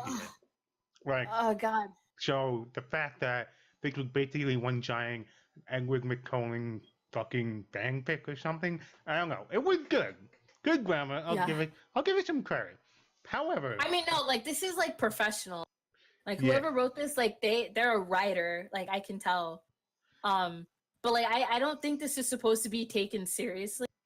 I think this is just like a parody. But like I liked it. And not just saying that because I'm a Twilight fan. I'm saying that because like I actually like this and it's cool. Like I would read this again because it's funny. That was, I'm coughing. Like what the fuck? But, like this one was like actually like pretty good. Like would read again. We are not done. That was the longest shit I've ever read. It was a bunch of like. This was so fucking long. This okay, guys. This fucking fan fiction I just wrote has 8,944 words. Take that in. Well, all right. My turn. If we had Sonic last time, who's Sonic's rival, so to speak? Send me the link. Because well, it can be Mario. And, well, Oh, you'll God. see. Oh, Lord, I'm scared. What? If I get scared. Sonic, I'll make you Mario. And let's just say it can be a little bit. It can be short. It'll be interesting, and it'll be very, very plot worthy. I. All right, my turn. So instead of the Sonic ship fan fishing that I had before, this time it's Mario. It's to me, Mario. Some shit like that. Okay. So. Exchange of Plan is the name of a fan fiction, and I'll start officially here. 3, 2, 1.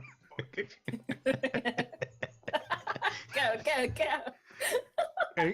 Enjoying a peaceful day in the Mushroom Kingdom, Mario sat around his home, taking a well-deserved rest. Luigi was out of the house, having gone on his own adventure. The house was completely silent, save for Mario's breathing. It's a guy. He let out a sigh of relief. Little did the red plumbing know that his peace would be interrupted for a far weirder turn event. Outside his home, a toad scampered up to the front door, seemingly frightened. Mario, Mario! The toad yelled, knocking wildly on the door. Bowser's attacking again. He must think he got a quick and strategy now. I'll show him it won't make a difference. Mario thought to himself, standing up from his chair. Darling as I can't clap, he answered the door. Thank you to hear. Bowser sent it directly to you, the toad said. Let's see it. Mario said, taking open the letter from the toad. The letter reads, "You may have beat me the other day, but I finally concocted the perfect plan to crush you. And of course, I have kidnapped the princess yet again. Come to my castle and this final duel settle things once and for all."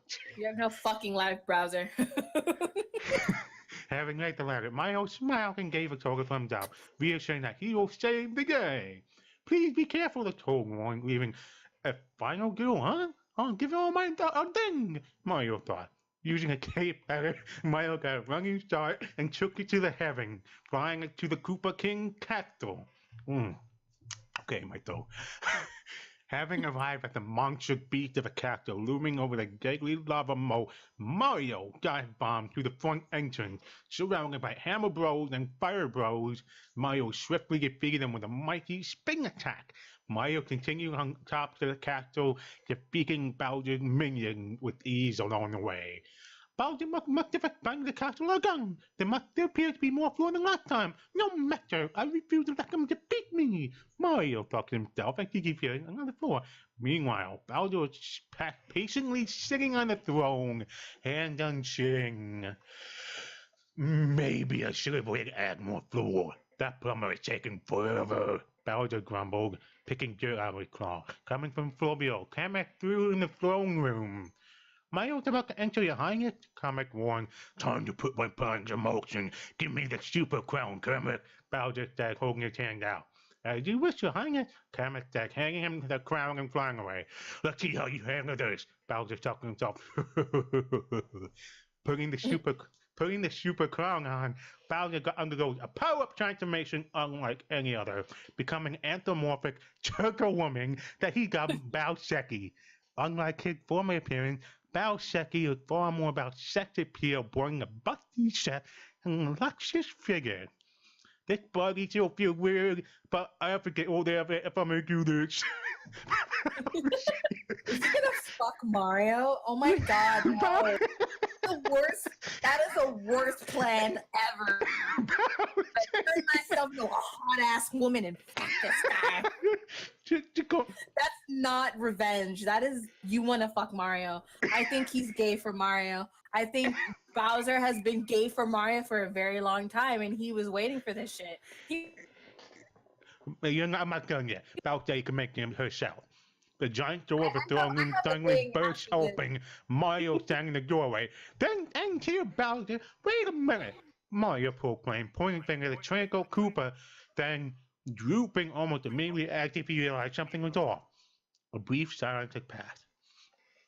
Mario registered Bowser's appearing. "But Bowser, is that you?" Mario asked. "It's Bowser now, actually," Bowser corrected. Where's the princess?" Mario questioned.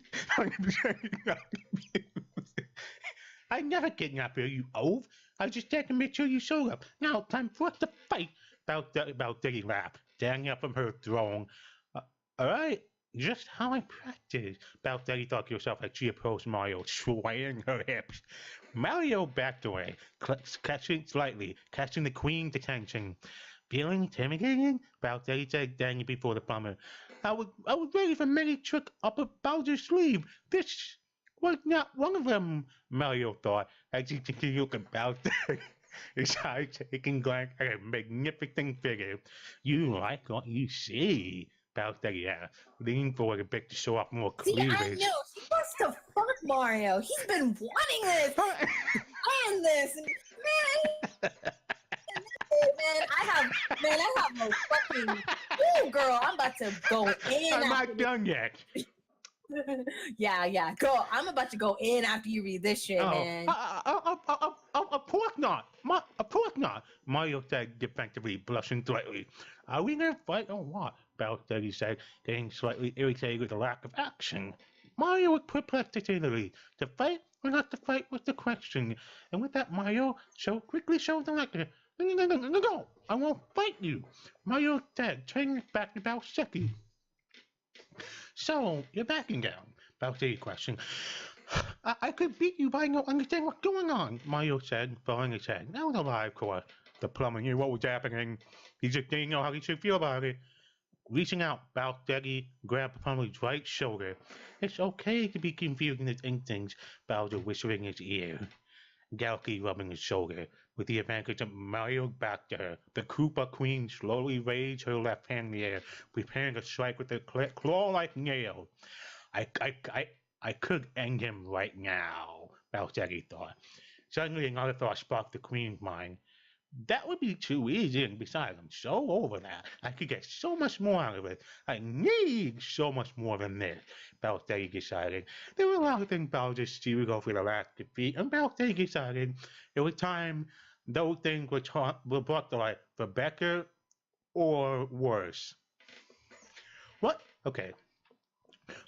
What do you get out of saving peace? Balthagi asked. It's not about what I get. It's about what is right, Mario said nervously.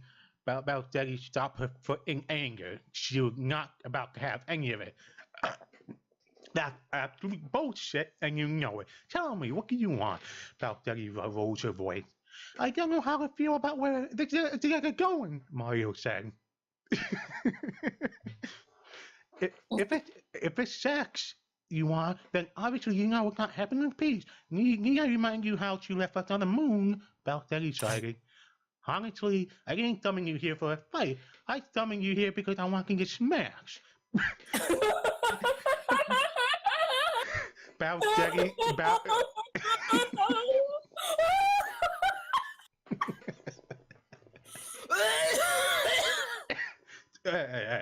I'm not going it. Balthagi grabbed. Shut up.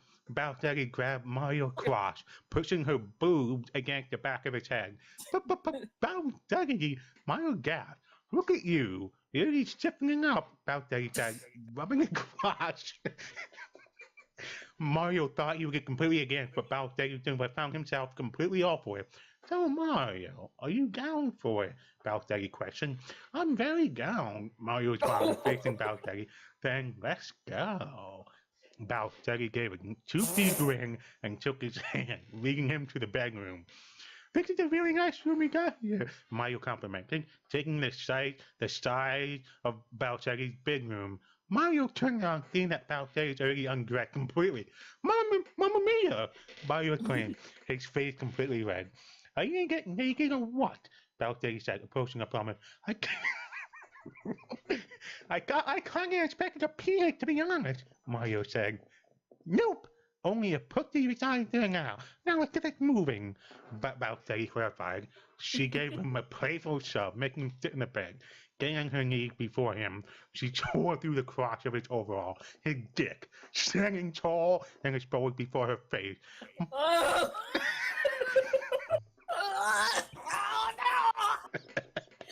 no, the cringe is sitting in. Oh no! Go with it. My, if only that bitch knew we were packing it. Too bad, because it's all mine now. Oh my god! Oh my god! I can. Oh, fuck me. Shut up. Balthagi grabbed a member by the shaft and beat the egg that stuck on his tip. Oh, no. Keeper, Mario gasped. Oh my god. Balthagi complied, taking a few more inches inside her mouth. Hearing Mario groan with music at ear, I know, just the thing to drive him over the edge, Balthagi thought, starting to tit fuck him. Mario's thighs started to spasm. Balthagi! Mario moaned as he orgasmed, her mouth flooded with jizz as his dick throbbed. Pulling the dick out, she downed his lobe with a gulp. Not half bad, Balthagi complimented. Dang, I bet she licked her lips clean. It's time now, I need a rest. Mario panicked. Balthagi laughed, straddling his lap. There are no breaks in my cock, so Balthagi laughed, impaling her pussy on his dick. Holy hot shit! Mario exclaimed, his body trembling with pleasure. My... Holy shit! Okay, go. I'm not done yet. Go on. Go. My God, he's actually inside me now. This sensation is so overwhelming, Balthagi thought, feeling her pretty squeeze her girthy dick. Oh. They moan together about Daddy rolling dick, balls slapping against her thick ass. About Daddy, I'm at my limit, Mario bellowed. Shoot it all inside me, about Daddy growled, climaxing, seeming exploding from her entering. Completely out of breath, they panic together. I actually need a break now, Mario tells Arctic, and after that break, we're going to get a few more rounds. You are not leaving until all those balls of yours are empty, Baltegi giggled. Oh, Mamma Mia, Mario replied. They went at it for a couple more hours, changing pictures ever so often and having the absolute time of their lives. They settled down afterwards, lying together in bed. Oh my, was that wonderful, Mario said. It most certainly was, Baltegi agreed. Hey Mario, that is me. Can we maybe do stuff the other more? I wouldn't want it any other way, Mario smiled. Baltegi smiled back.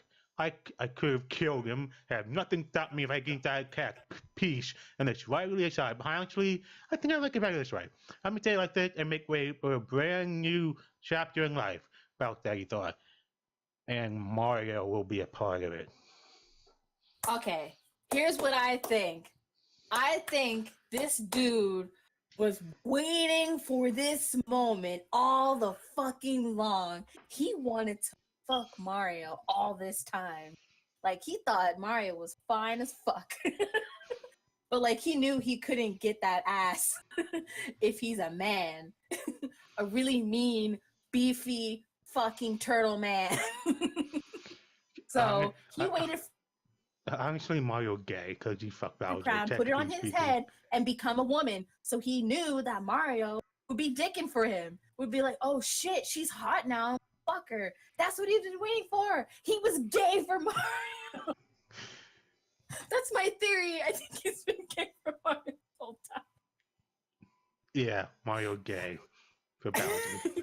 No, but like, he's not technically gay because Bowsetti is a woman. I mean, I don't know. I don't know. It's still Bowser. The stupid crown Bowser had turned him to a woman, but technically it's Bowser. So like, I think Bowser is gay for Mario, but like Mario is not really for Bowser. But like now he's a woman, so now he wants Bowser. But this is probably the nastiest. Bowser wanted to just, he was so gay for Mario now. This was the most cringiest thing I've ever heard in my life. Like, especially when it got to the part where like Bowsetti was like, yeah, I'm down to fuck you. Like, oh god, it's setting in. Jesus Christ. I mean, you can do it on the Mario voice, like, oh, holy shit. Wait, what? all the Mario saying, like the way he put A after it, like, it's me, Mario, and like they use that for everything he does. Like, it's holy shit. Mamma mia! God, what the fuck? I hate the parts where he's like, holy shit! Oh, this is just like this is just like, this is literally just porn, except in fan fiction. That's what this was. This is like hashtag cringe right now. Jesus Christ. I cringed like that the most in every part of my soul was cringing. Just, what if they make a Boosetti? There's probably a Boosetti fan fiction at this point. I think totally adorable, actually. Or, low-key want to cosplay. You cosplaying Bowsetti is one thing. I don't know. Will you? Maybe. I don't know.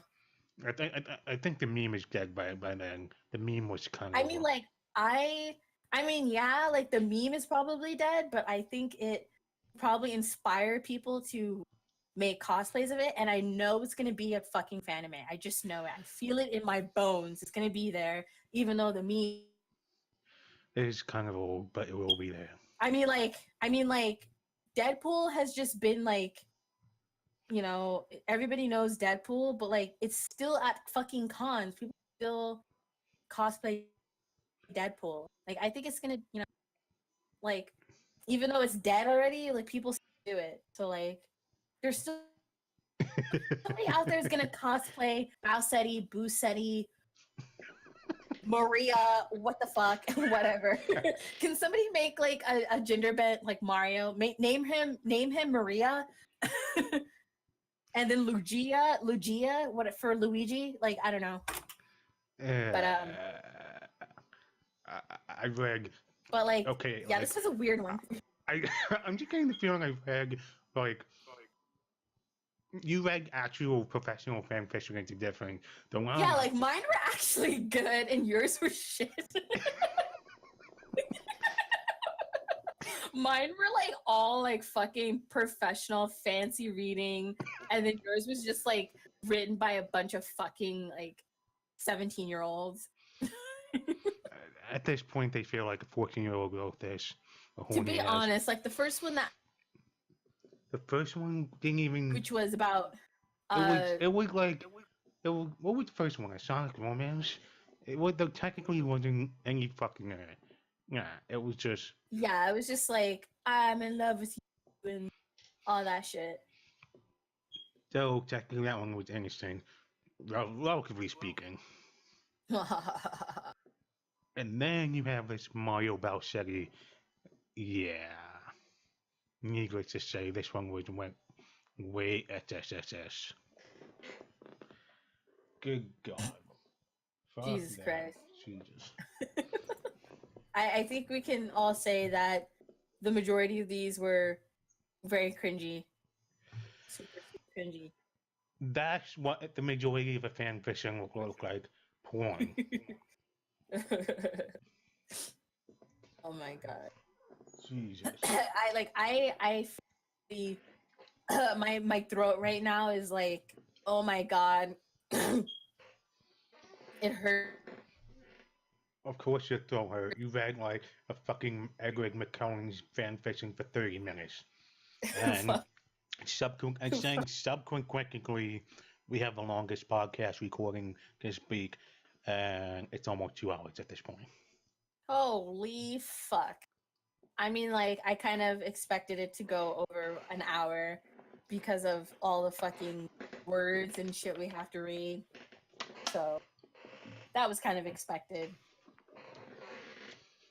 Jesus Christ. Well, you can consider this podcast our makeup for the past. Like, we didn't have one last week, so this one was actually a pretty good fucking makeup, if you ask me. Extra long addiction. I forgot the. Oh no, it was the 2B one, but duh. Yeah, 2B one was that was better. That was better written. Yes, it was. How many of these fan fiction? I liked the 2B one. It was really short, but like it was really well written for the grammar. In terms of like the whole setting, it was just kind of generic. But like the Twilight one, like I was into it. Like I was like, damn, if they write more of this shit, I would read it. But like I really like the Twilight one. Even though it's supposed to be cringy and it's supposed to be bad, like I didn't consider it bad. If you guys did, let me know. But like I really liked it. I would read more of it. It's not shit, is what you're saying. Most of it. I didn't think it was shit. Like some of it was like, okay, well I can see the parts in it that remind me of the book. And like for the most part, it is the book. It's just a parody of what is Bella. And like that was Bella in her fucking purest and most Bella. A fucking fangirl that wants to fuck this hot vampire guy that has a lot of money and a nice car, basically. Jesus. But like now it's just, which they're like no, and she's older than him and he's younger than her. What's wrong with the cougar? Why they have technically in the book, she's technically if you want to count in human years, because she's 18 and he's 17. But like he's 107. Damn. In human years, she's older. But yeah. And then they put that line from the book in there. I was like so fangirling. The part when he's like, "You act like I'm a villain trying to steal your virtue." Like that was in, I think that was in the. I'm not sure. It was either in it was in the third book. But yeah. Yeah. Great. That like was I liked it because it reminded nostalgia for me, and like I know it was a parody. It's not nothing is real, or like nothing is according. true. But like it was just like a nostalgia ride for me. I liked it. I thought it was fun, even though it was really long. Good God, Super I'm long. surprised you survived that fan fishing at all. My voice didn't survive. Like, my voice is like fucking scratch right now. It's all to the wind. But like, yeah. What'd you think of Sonic? And what'd you think of Sonic? Sonic? I was supposed to do the high school one, but I didn't even realize it was Yeah, that was like 25 chapters. 25 pages. 25 chapters, not pages. Whatever. How? How you write I mean, 25 chapters and one of them we called Secret Prostitute? What? Why? What's I wrong mean, with like, you? the person who wrote it probably has a lot of time in his life, I guess, and decided to write 25 chapters of Sonic. What the fuck? Sonic just ran down a fucking green hill and jumped on robots. It wasn't meant to be this complicated. I've seen more chapters on more like irrelevant characters like SpongeBob and shit. It was weird. I wouldn't read any fan fictions on SpongeBob. That I think I would just scare myself. Shit. Like SpongeBob. There's what? There's SpongeBob. Oh shit. There's SpongeBob fan fiction, but we're not gonna read it. We're not gonna read it. Not today, because my voice is gone. If I read any more, it's gonna die. And yeah, my voice acting skill completely sucks. I have no voice acting skill whatsoever. I don't know. I tried. Really cool if we did like a voice acting. I'd be down for. I tried doing Bowser, and then you have to switch back between back and forth. What was supposed to be the woman form? I mean, like voice acting is not an easy thing. It's all about like inflection and like breathing and shit, and you know, it's like singing kind of. Well, doing Mario was one thing. You just go, it's me, Mario. I mean, seriously, it was that obvious, but like, yeah. Your Mario and your Bowsetti sounded the same, except you kind of sounded slightly like Mario when you did Mario, just like with a fake Italian accent. But yeah, and not to mention your Sonic sounded like fucking. Right. He's like, it's me, Sonic. Good God in heaven! No more But, like, shitty, no more shitty fan fishing for a while. Fuck. Ooh, Please enjoyed our fan fiction reading, and if you want more of this, if you want a part 2, just let us. Let us know if you want more horrible, sexy fan fishing written by horny fucks or actual fan fishing. Take your pick. I mean, if you guys want to send some to us, like that's cool. Or you know.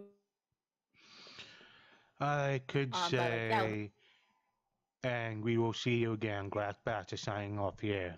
Ow. And Kelsey Cree is out as well. See you guys next week. Bye. Bye. My voice is dead.